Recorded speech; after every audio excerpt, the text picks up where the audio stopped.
Okay, let's unpack this. We are diving into a paradox that sits right at the very heart of modern economic and political life. Why are multinational corporations so powerful and the global elites who run them so wealthy when, by all accounts, they're still operating entirely within the rules of nation-states? That is the central question, isn't it? We tend to assume that this kind of power, especially unchecked power, must involve breaking rules, Yeah. corruption, outright crime. Right. But what the sources we have today show, particularly the systematic research from Ronen Palan, is that the greatest power exists in the sophisticated act of complying with rules in order to make them totally meaningless. And the scale of this power is, it's just hard to overstate. Mm. Palin's work frames this in a really striking plutocratic context. I mean, look at the sheer concentration of wealth. It's astronomical. Global billionaire wealth surged to an astonishing U.S. $14 trillion in 2024. $14 trillion. That's a figure that it really demands context. As the source notes, it's like comparing the world's billionaires as a group to a second China in terms of nominal GDP. That's second China. It's a massive parallel economic system that's just grown exponentially in the last few decades. And people holding this capital, they're not detached from politics at all. Yeah. We see that, around a tenth of the world's billionaires have held or sought political office? Absolutely. So this isn't just about money. It's a profound political and social force. It is. But as soon as we ask how this wealth was achieved, we have to, I think, move beyond the stories we all learned in Econ 101. We absolutely do. Which brings us to the core thesis of this deep dive. Palan argues that the traditional view of capitalism, whether you look at it from a Marxist critique or a neoclassical model, is basically obsolete now. That old view that wealth comes from relentless growth in producing physical goods. The classic Smithian model of the factory. That productionist model, it just doesn't explain how a company like Google or Apple or Pfizer gets its massive world-altering valuation. The real key isn't on the factory floor anymore. So where is it? It's in a technical, highly specialized, and often invisible area. Arbitrage. Specifically, jurisdictional arbitrage.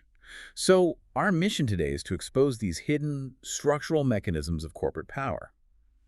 We need to understand this, the strategic exploitation of fragmented regulatory environments. Where companies literally shop the world for the most favorable law. Right. And we have to understand the core structure that makes it all possible, the centrally coordinated multi-corporate enterprise, the CCMCE. And this isn't a deep dive into, anecdotal tax evasion. This is a systemic analysis.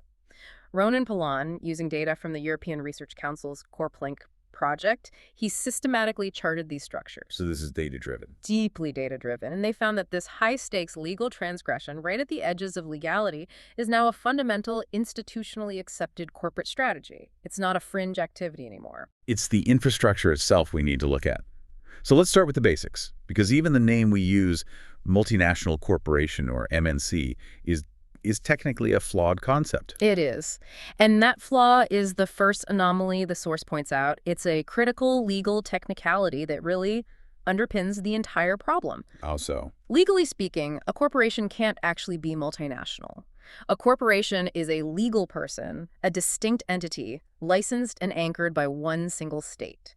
It's tied to that home country's laws. So the term MNC is just shorthand. It's convenient business shorthand, but from a legal standpoint, it's a contradiction in terms. So the single unified entity we imagine in our heads, the MNC, it's kind of a phantom. The reality is this vast, complex network. The reality is the centrally coordinated multi-corporate enterprise, the CCMCE. Okay. Exactly. It's a cluster.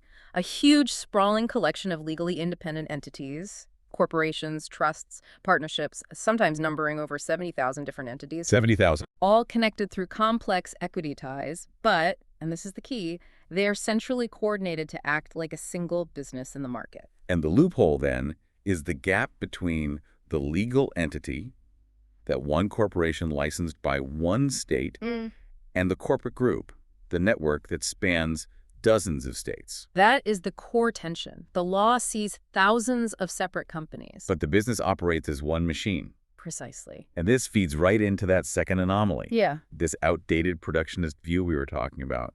I think most people still picture these massive firms as being about making physical things efficiently. And that view just fails to capture where modern corporate value comes from. I mean, yes, they still sell phones or provide services, but their valuation, their growth, It often has very little to do with efficiency and production anymore. So what's driving it?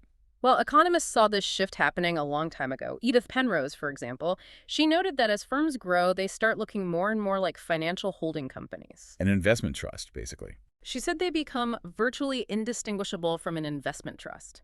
They outsource the messy world of manufacturing and focus on something much more mobile and valuable, their intangible assets. And this is where it gets really interesting.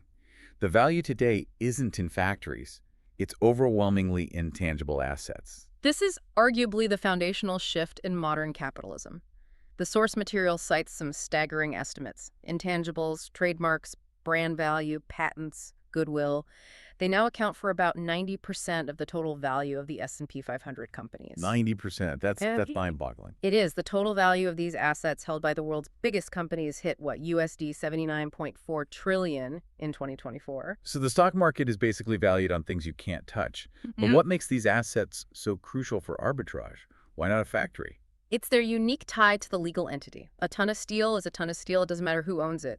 But the value of an intangible asset is fundamentally inseparable from the corporate identity that holds it. Can you give us an example of that? Sure. Palan uses the example of Coca-Cola's brand value, estimated at over $106 billion. That value is built on a century of global marketing and legal protection managed by the Coke corporate group. Right. Now, if you hypothetically transferred that logo to, say, Toyota, its value would just plummet instantly to basically nothing because Toyota doesn't have the specific legal and market machinery to monetize it. So the value isn't in the logo itself, it's in the corporation's ability to monetize the anticipation of future profits from that logo. Exactly. That's the concept the sources call futurity. The valuation is all about anticipating future income streams. And arbitrage is simply the strategy you use to make sure that future income stream is maximized by minimizing costs, liabilities, and, of course, taxes. So the CCMCE isn't selling a product today, it's selling an optimized future. Okay. To do that, they needed the right legal machinery. How was that infrastructure even invented?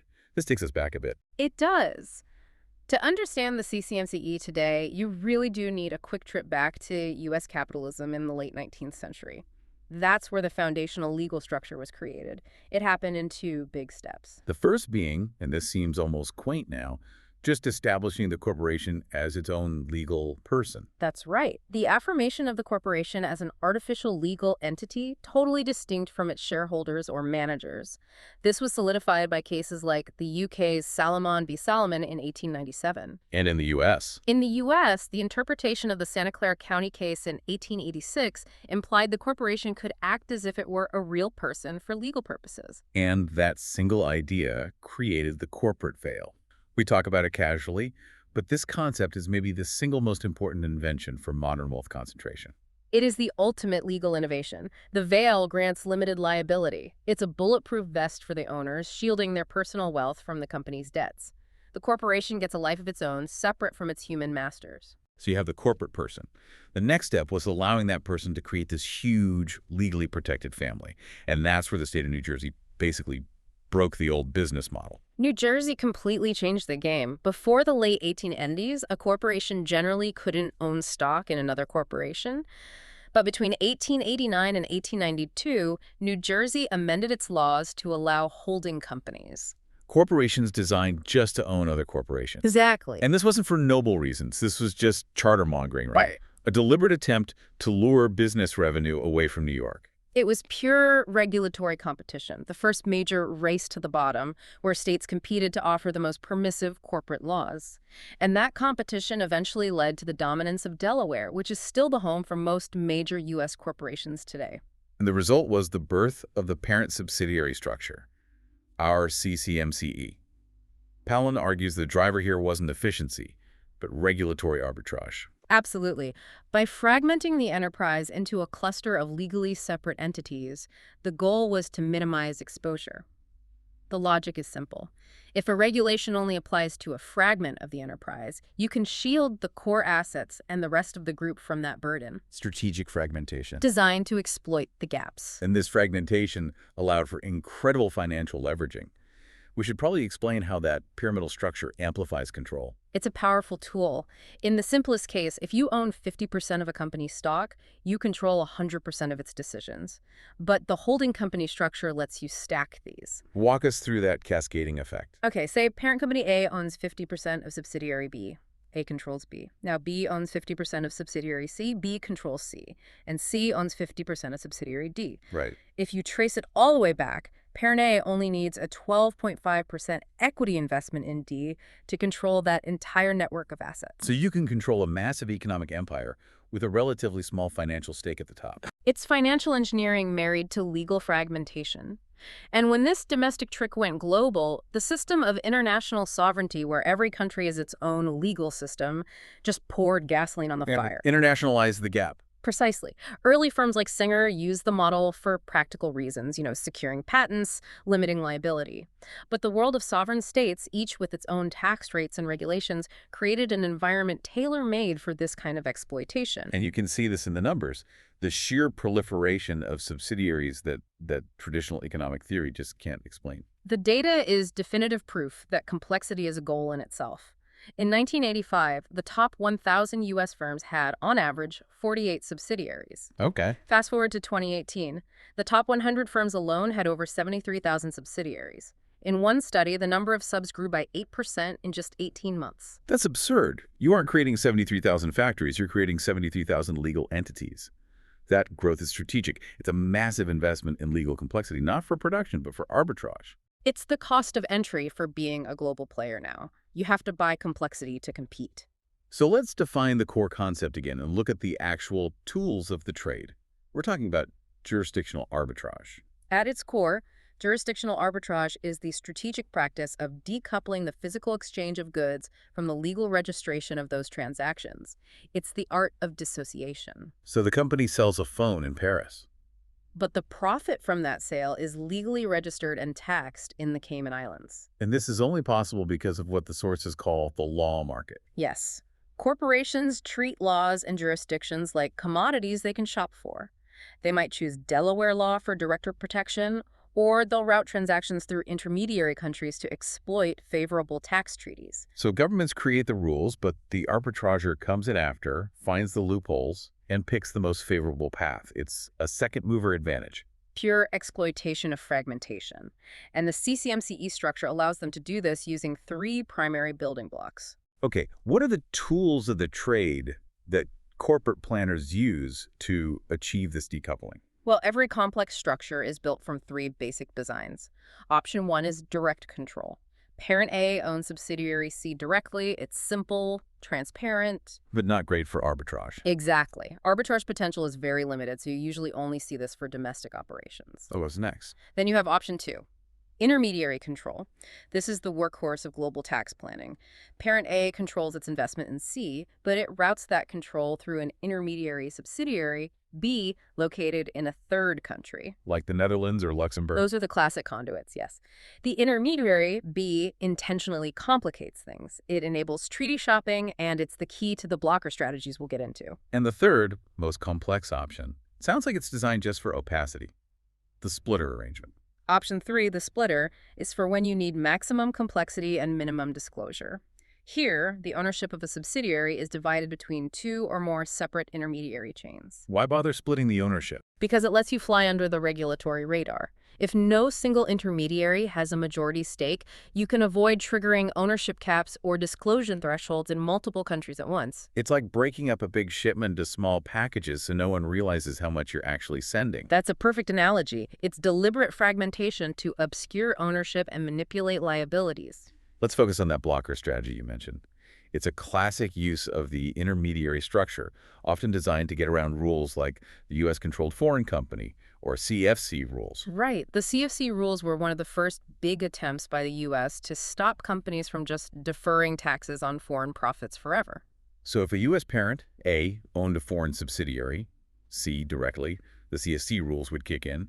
How does the intermediary, B, block that? The intermediary, B, is strategically placed in a jurisdiction that acts as a blocker. When B sets up subsidiary C, C legally becomes the controlled foreign company of B, not of A. Ah, I see. So C's profits are now subject to B's country's tax rules, not the U.S. parents.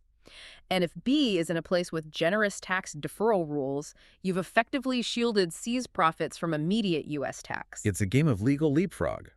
You just position the intermediary to negate the toughest tax regime. That's the game. You design the org chart to fit the least restrictive tax framework on the planet. Okay, let's move to the practical application, starting with the most famous one, tax arbitrage. This is where the mobility of intangible assets meets an archaic tax system. The root of the problem is history. The international tax system was basically set up by the League of Nations in 1928. Think about that world. It was a world of things. Factories, tangible assets, physical shipments. It was totally unprepared for intangible assets. Assets that are mobile, hard to value, and can exist everywhere and nowhere at the same time. It's a catastrophic mismatch between the law and economic reality. So if I'm running a CCMCE and I want to execute large-scale profit shifting, what are the steps? First, you set up specialized subsidiaries in low-tax jurisdictions. The Caymans, Ireland, Luxembourg. These are your IP holding companies. They don't make anything. Right.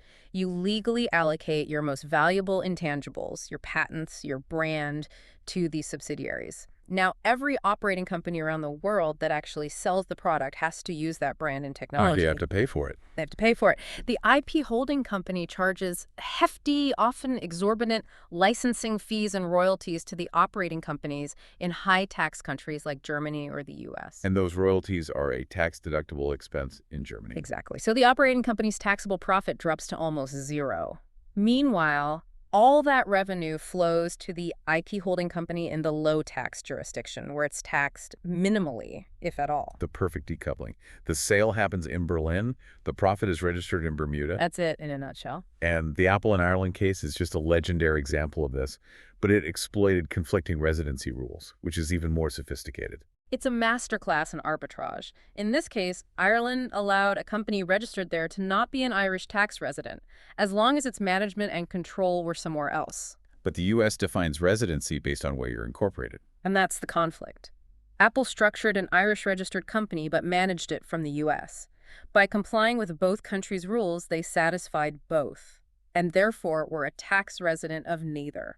Creating a legal ghost entity. A ghost entity. It created nowhere income.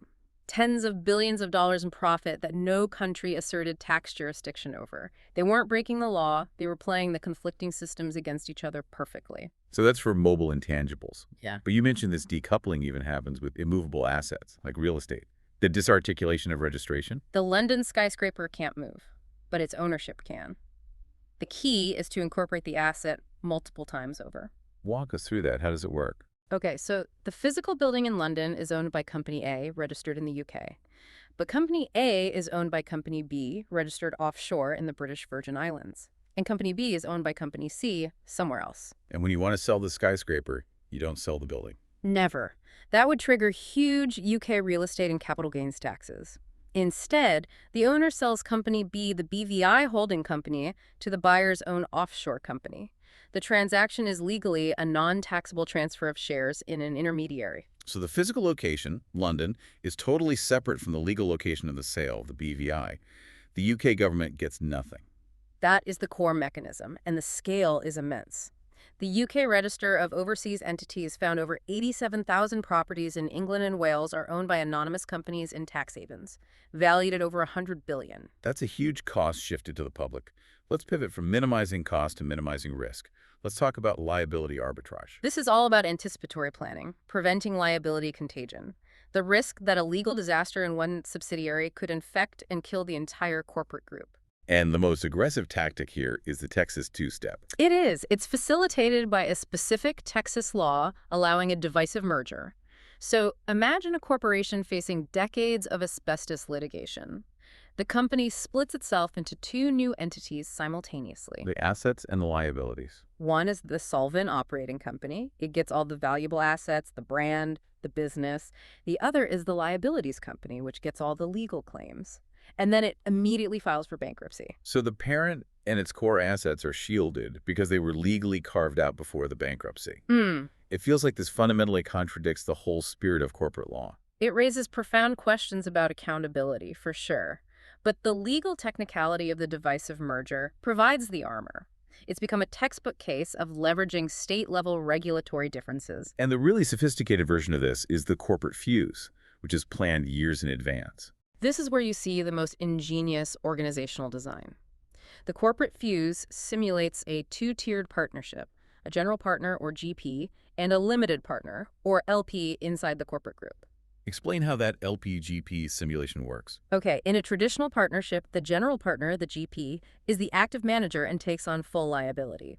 But the GP often holds a tiny equity stake, less than 1%. While the limited partner, the LP, is the passive investor. Right. The LP holds almost all the equity, 99% or more, but is shielded from liability because they're passive. So the CCMCE sets up a GP subsidiary and an LP subsidiary, both controlled by the same parent. Exactly. The GP subsidiary, with its tiny 1% stake, becomes the liability fuse. If there's a catastrophe, an oil spill, a product recall, the GP is liable, but its financial exposure is limited to its tiny investment. The LP subsidiary, holding all the capital, is protected. And the courts are reluctant to pierce that corporate veil. Very, because on paper, the GP was the active decision maker. The resulting litigation is so expensive and complex for claimants that it often has the same effect as total legal immunity. It is regulatory gridlock by design. Finally, we have to talk about disclosure and opacity arbitrage. Arbitrage isn't just about money or liability, it's about controlling information. Precisely. For regulators, transparency is the enemy of arbitrage. The problem with consolidated accounts is they aggregate everything and obscure what's happening at the subsidiary level. And this is where firms deliberately withhold information. The main tool here is locating subsidiaries in what we call the low disclosure black hole. You route money through jurisdictions that just don't require public disclosures. You give an example of those? Sure. In the Cayman Islands, you have the exempted company. These companies do business outside Cayman and are exempt from filing annual financial statements or audits. Same with British Virgin Islands international business companies. So a tax authority in a high-tax country trying to trace a money flow does a wall. They hit a wall, they see the money leave, but they can't verify what the receiving entity is doing or who really owns it. It's an information blackout. And the Corplick Project found evidence of this. They did. Their study on energy trading companies was telling. The independent trading companies had a much higher portion of subsidiaries reporting only minimal disclosures compared to integrated firms.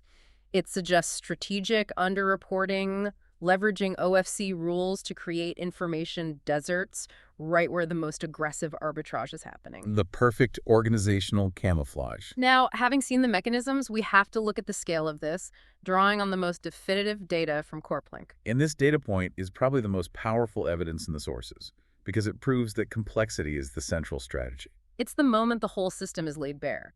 Researchers looked at the top 100 non-financial firms. They found that only 1.7% of their total subsidiaries were these OFC intermediaries, a tiny fraction. 1.7%. Seems negligible. But these 12,257 intermediary entities controlled, on average, 66% of the overall CCMCE group's operating revenues and 40% of its net income. Wait, run that by me again? Less than 2% of the legal entities. Controls 2/3 of the revenue and almost half the profit. That gap, 1.7% versus 66%, that's not a coincidence. It's not a statistic. It's the physical map of the arbitrage opportunity space. These aren't factories. They're strategically positioned control points. They are the legal funnels managing the intangible value.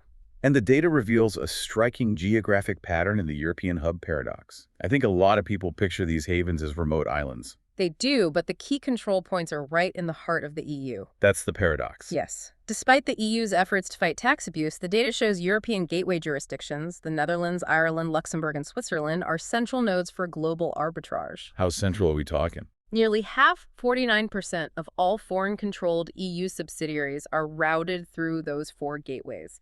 And European firms use them even more, routing over 51% of their own subs through them. These hubs are global financial command centers. So the system is optimized by leveraging the regulatory differences between EU members themselves. And that leads to what looks like a geopolitical form of arbitrage.